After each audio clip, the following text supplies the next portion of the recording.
결정을 해야 되는 겁니다. 하나님의 뜻과 인간의 뜻이 맞지 않을 때 무조건 하나님의 뜻이 무엇인지를 따라가야 합니다. 그러려면 기도하고 하나님이 기뻐하시는 선택을 하는 결정을 하시기를 바랍니다. 학생들이 대학의 전공을 택할 때 하나님이 기뻐하시는 선택이 뭘까? 내가 배우자를 선택할 때 하나님이 기뻐하시는 선택이 뭘까? 직장을 택할 때도 내가 무엇을 선택할까? 사업을 할 때도 마찬가지요. 과연 하나님이 기뻐하시는 직장이냐, 하나님이 기뻐하시는 사업이냐, 하나님이 기뻐하시는 결정이냐, 하나님의 뜻을 깨달으면 그 길을 믿음으로 가셔야 됩니다. 내 뜻대로 내 생각을 따라갔다가는 문제를 봉착하게 되고 어려움을 당하게 되는 거예요. 선지자 요나는 하나님께서 니느웨로 가서 복음을 전하라 하셨는데 하나님의 뜻이 내 마음에 안 들어. 내가 왜 이방 족속에 가서 저 못된 족속에게 복음을 전해야 되는가? 내 생각이 하나님 뜻이 아니에요. 자기 생각, 자기 뜻을 따라서 다시스로 가는 배를 탔다가 풍랑을 만나고 죽음의 위험의 지경에 도달하게 됩니다. 요나서 1장 3절 4절 요나가 여호와의 얼굴을 피하려고 일어나 다시스로 도망하려고 욥바로 내려갔더니 마침 다시스로 가는 배를 만난지라 여호와의 얼굴을 피하여 그들과 함께 다시스로 가려고 뱃삭을 주고 배에 올랐더라. 여호와께서 큰 바람을 바다 위에 내리심에 바다 가운데 큰 폭풍이 일어나 배가 거의 깨지게 된지라. 하나님의 뜻을 따르지 아니하고 인간의 뜻을 따랐기 때문에 본인뿐만 아니라 그 배에 탄 사람들이 다 어려움을 당하게 되는 거예요. 오늘 여러분들 때문에 축복받는 주변이 되기를 바랍니다. 풍랑 가운데 죽을 위험에 처하게 됐어요. 그랬더니 배에 탄 사람들에게 말합니다. 나 바다에 던져요. 벌을 받아야 될 사람은 나요. 당신들은 아무런 죄가 없어요. 그래서 요나를 바다에 던졌을 때 풍랑이 잠잠해졌고 요나는 큰 물고기 뱃속에 갇히게 된 것입니다. 매 순간 하나님이 원하시는 것이 무엇인가 생각하고 결단하고 행하기를 바랍니다. 누구와 만나 대화할 때도 이런 3사, 이런 14, 한 번 말하기 위해서 3번을 생각해. 이게 정말 해야 되는 말인가? 아니 14, 10번을 생각하시면 더 좋아요. 그 길을 갈 때도 하나님께서 내게 주신 재능을 따라서 결정하고 선택하고 나아가면 하나님의 뜻을 따라 큰 일을 이룰 수 있습니다. 매 순간 하나님이 기뻐하시는 믿음의 선택, 믿음의 결정, 믿음의 부모가 되기를 주의 이름으로 축복합니다. 두 번째, 복받은 가정이 되기 위해서는 기도의 어머니가 있었다라는 거예요. 기도의 어머니. 요게벳의 기도 어머니. 갈대 상자를 준비해서 기도하는 마음으로, 자녀를 유모로 가서 기도하는 마음으로, 오직 기도. 믿음의 선택은 기도가 뒷받침해야 합니다. 기도가 없이 하나님의 역사 이룰 수 없습니다. 기도의 어머니에 대해서 오늘 한번 생각해 보시기를 바랍니다.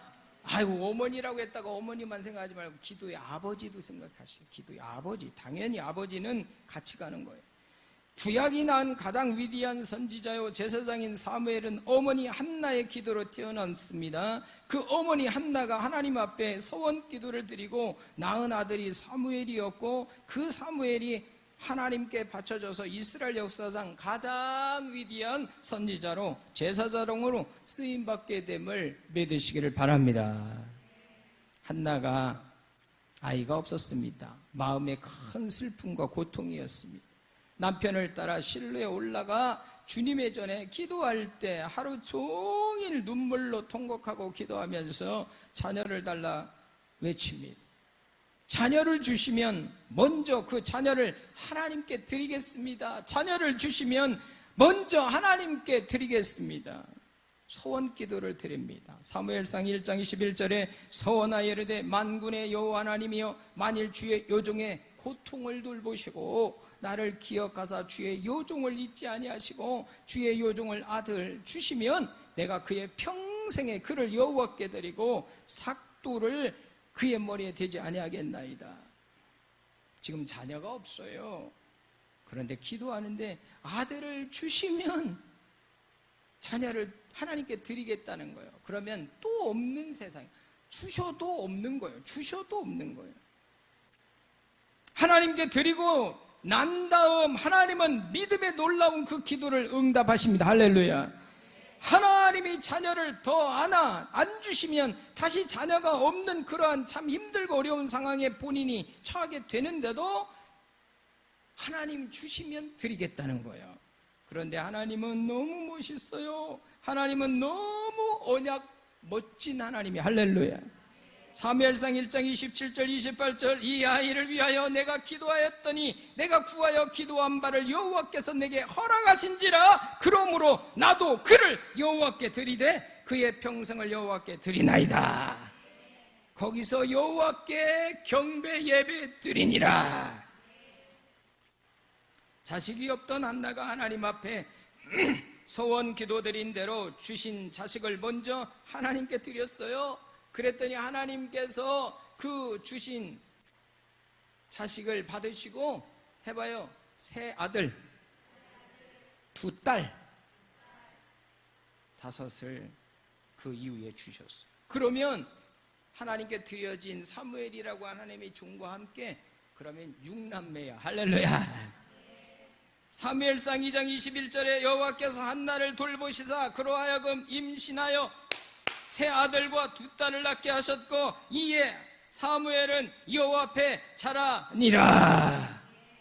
사무엘은 기도의 어머니 한나를 본받아서 한평생 기도하는 하나님의 종으로 쓰임을 받게 됩니다. 그래서 사무엘상 12장 23절에 사무엘의 고백을 들어보십시오. 나는 너희를 위하여 기도하기를 쉬는 죄를 여호와 앞에 결단코 범하지 아니하겠다. 아멘. 사무엘하면 기도, 사무엘하면 기도, 오늘 은혜 성산교회 하면 기도, 오늘 여러분의 가정하면 기도, 여러분들 부모님 하면 기도하는 부모, 기도하는 자녀. 내가 하나님 앞에 절대로 기도하는 것을 쉬는 죄를 범하지 아니하겠다. 시간 마음의 결단이 있기를 바랍니다. 은혜 성산교회는 앞으로 해봐요. 새벽기도, 금요기도, 수요기도, 모든 공예배 기도하는 여러분들 되기를 바랍니다. 여러분의 가정에서 드리는 거 말고, 여러분 각자의 처소에서 드리는 거 말고 교회에서 드리는 기도가 살아있기를 바랍니다. 기도할 때 하나님께서 그 기도를 들으시고 자녀들에게 복을 주시는 것입니다. 성경을 보면 기도하는 어머니, 외할머니를 둔 디모데에 대한 이야기가 나오죠. 디모데는 사도 바울의 영적인 아들로서 동역자로서 평생 사도 바울을 도우며 교회를 섬기며 하나님의 귀한 사역을 감당했습니다. 사도 바울이 마지막 순교하기 직전에 남은 편지가 디모데후서예요. 해봐요. 디모데후서. 디모데후서 1장 5절에 이는 내 속에 거짓이 없는 믿음이 있음을 생각함이라. 이 믿음은 외조모 로이스 어머니 유닉의 속에 있더니 내 속에 있는 줄을 확신하노라. 외할머니 기도하는 할머니, 어머니가 기도하는 어머니, 하나님께서 이 디모데를 위대한 인물로 쓰시지 않을 수가 있겠습니까? 사도 바울의 동역자로 귀한 목회자로 세우셨던 걸 믿으시길 바랍니다. 여러분의 기도가 여러분의 자녀의 운명을 바꾼다는 사실을 잊지 말기를 바랍니다. 지금까지 자녀에 대한 기도를 소홀히 했다면 여러분 이 시간부터 결단하시고 모든 공예배에 나와서 기도하시기를 바랍니다. 주관적인 기도 말고 공예배 나오시란 말이에요. 공예배. 주관적인 기도는 다 해. 세상의 모든 사람이 다 해. 다 기도한다고 그러지. 기도 안 하는 사람이 있어요. 중세의 성자라고 불리는 어거스틴은 기도하는 어머니 모니카가 있었습니다. 잘 들어보세요. 17살 때 집을 나갔어요. 가출했어요. 그리고 그의 인생은 허랑방탕하고 더러운 인생을 살았습니다. 마니교라고 하는 이단에 빠지기도 하고 결혼하지 않았는데도 동거해갖고 아이를 낳는 사람이 되었어요. 20년 동안 집을 떠나 방탕한 삶을 살았습니다. 그러나 어머니 모니카 하나님의 종은 쉬지 않고 매일 성전에 나와 기도합니다. 계속해서 눈물로 기도하고 또 기도하고 또 기도하고 또 기도합니다. 아멘. 마침내 20년 후에 그 아들이 회개하고 돌아와서 주님 앞에 변화되어 하나님의 일꾼으로 쓰임받겠다라는 거예요. 할렐루야. 완전히 변화되어져서 위대한 하나님의 일꾼으로, 그래서 중세 신학이 배출한 신학자가 되었고 중세 히포라고 하는 곳에서 목회를 했어요.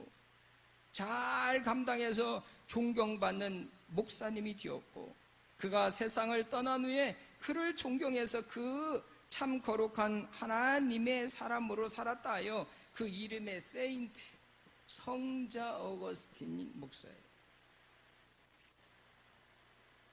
감리교 창시자요, 영국과 온 유럽의 부흥을 일으켰던 존 웨슬레 하면 어머니 수잔나라고 하는 어머니의 기도의 대표적인 거예요. 어머니 수잔나, 자녀를 19명을 낳았습니다. 19명, 진짜 19명을 낳았습니다. 그런데 존 웨슬리는 17번째 아들이에요. 17번째 태어났는데 이 가정은 늘 어머니가 온 자녀를 앉혀놓고 매일 저녁마다 가정 예배를 드리고 성경 말씀을 가르치고 말씀을 암송하게 하고, 오늘 여러분의 가정들이 다 그렇겠죠? 여러분의 가정들, 우리 은혜성산교회 여러분들의 가정들은 다 지금 이렇게 하고 있죠? 매일 저녁마다 모여서 성경 말씀을 보고 가정 예배를 드리고 여러분 모두가 다 이렇게 하고 있죠? 할렐루야! 아유, 고마워요. 영광이에요.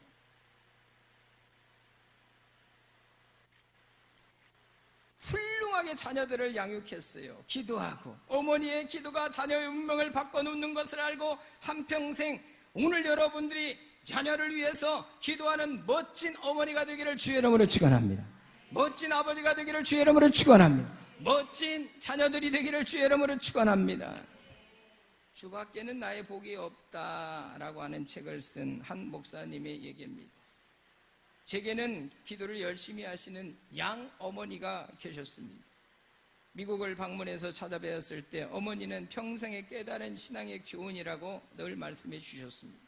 어떤 어려움이 오더라도 마음에 묻어둔 죄를 다 털어놓고 회개하고 하나님의 사랑, 축복하심은 전적으로 믿고 의심하지 말고 날마다 감사하며 나아가거라. 할렐루야.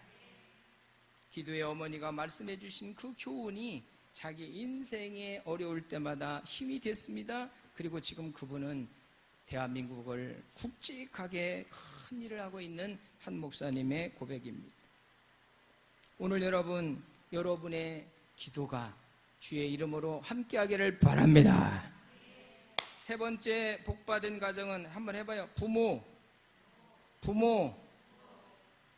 부부간에 서로 공경하셔야 돼요. 부부와 부모 간에 부모를 공경하셔야 돼요. 여러분, 10계명, 1계명에서 4계명까지 하나님께 대한 계명이고 5계명에서 10계명은 이웃 사람에 대한 계명입니다. 사람에 대한 6가지 계명 가운데 첫 번째 계명은 부모 공경하라. 할렐루야. 그래서 출애굽기 20장 12절에 내 부모를 공경하라. 그리하면 내 하나님 여호와가 내 준 땅에서 길리라. 에베소 6장 1절 3절 자녀들아 주 안에 너 부모를 순종하고 공경하라. 이것이 약속 있는 첫 계명이니 이로써 내가 잘되고 땅에서 장수하리라. 오늘 여러분들이 부모를 공경했기 때문에 여러분들은 잘됩니다. 영혼도 잘되고 범사도 잘되고 사업도 잘되고 건강도 하고, 오늘 이 시간에 여러분 모두가 그런 은혜가 있기를 주의 이름으로 축원합니다. 할렐루야. 한 간증만 하고 마칠게요. 기독교 TV에서 한 장로님의 간증이 이렇게 감동적이었습니다.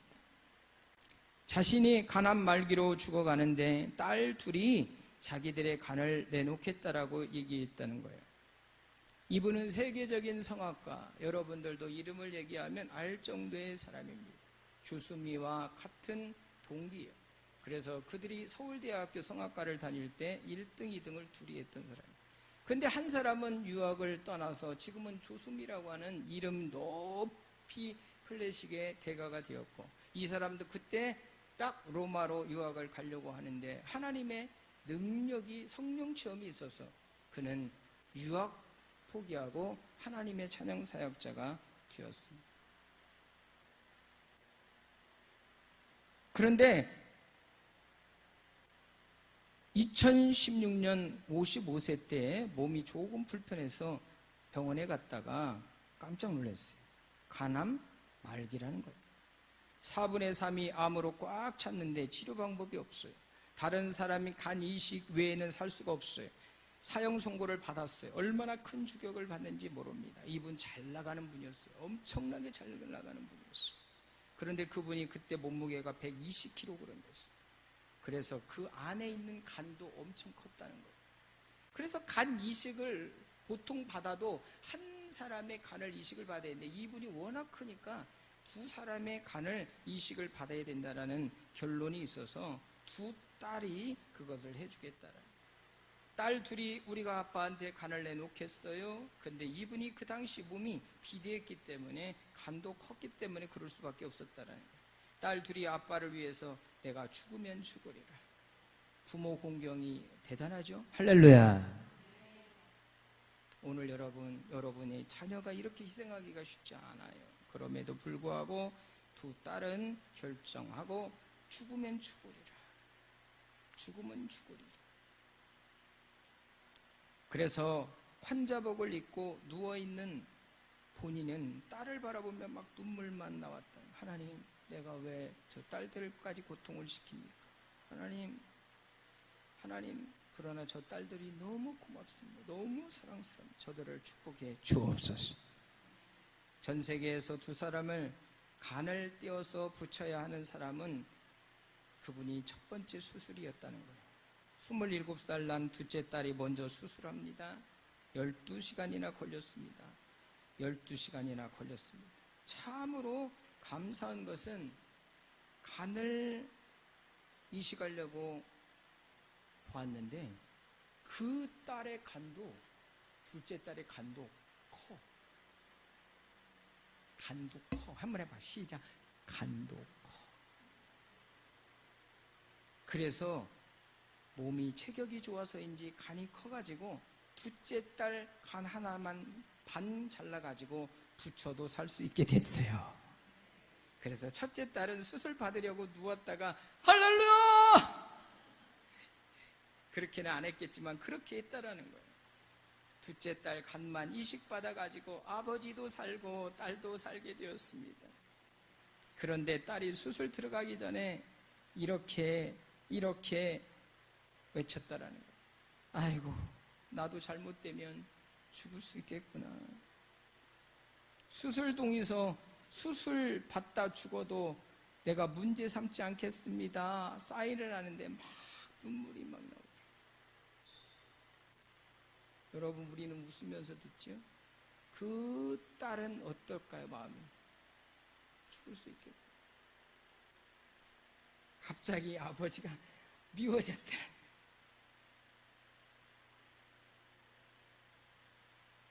그런데 본인이 수술을 받아야 되는 이유는 아빠를 살려야 되지. 내가 하지 않으면 아빠 못 살지 라고 하는 거를 다시 되새기면서 아빠, 내가 안 자르면 아빠 죽잖아. 그래도 나 즐겁게 할 거야. 기쁘게 할 거야 하면서 사인을 했더라. 죽음의 공포가 갑자기 오니까 속상해서 예수님의 이름으로 죽음의 공포 가라!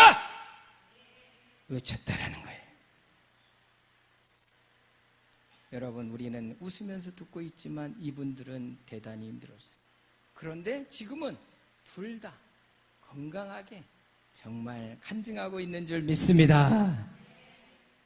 자식이 부모를 위해서 희생하는 거 참 힘듭니다. 부모가 자식을 위해 희생한다라는 얘기는 많이 들었죠. 그러나 오늘 이 간증을 통해서 우리 자녀들의 공경이 얼마나 멋있는지, 오늘 또 여러분들이 부모 입장도 있지만 또 자녀 입장에서 행복한 복받은 가정이 되기 위해서 오늘 여러분 부모를 공경하시기를 주의 이름으로 축원합니다. 끝까지 공경하시기를 바랍니다. 오늘 여러분 모두가 복받은 가정 되기를 주의 이름으로 축원합니다. 기도하겠습니다. 사랑과 은혜가 자비가 부원하신 하나님 아버지, 어떤 문제 어려움이 다가와도 믿음의 가정, 복받은 가정 되게 하옵소서. 예수님의 이름으로 축복하며 기도드리옵나이다. 아멘.